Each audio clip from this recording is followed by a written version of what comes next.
ყველაფერს აკეთებ, რაც კი შეგიძლია დედასთვის, ხო? მაგალითად უცხოეთში წახვედი, ფინანსურად უზრუნველყოფ უცხოეთიდან, წელიწადში მინიმუმ 3 ჯერ დასასვენებლად უშვებ, წელიწადში 3 ჯერ ჩადიხარ კიდევაც სამშობლოში, რომ ნახო, იმიტომ რომ გენატრება და მაშინ როდესაც გეუბნება რომ არ გიყვარვარო, რა? სადა გაქოფო? მანახმენი გაკვეთე ფუფუეზე. აბა რა გინდა? წაგისო კრემი? აი, ნახე, აი მას წაგისმა. ხო? No. Only patrio. და მაშინ როდესაც გეუბნება რომ არ გიყვარვარო, ნუ შეიძლება იყოს მტკივნეული და შეიძლება ცდილობდეს სულ რომ უმტკიცო, რომ შენ გიყვარს ის ძალიან.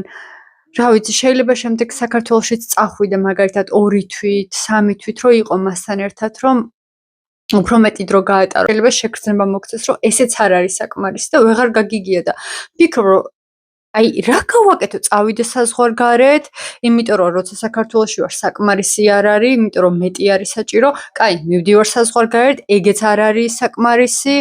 და ბოლოს აი ვეღარ ხვდები რომ რა გავაკეთო? აი შეიძლება მართლა ფიქრობდი რომ აი რა გავაკეთო?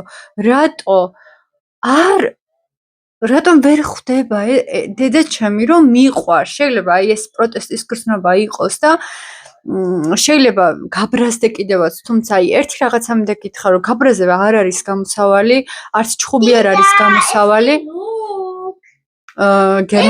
გერმალოთ მეუბნება საკმარისია, კაი.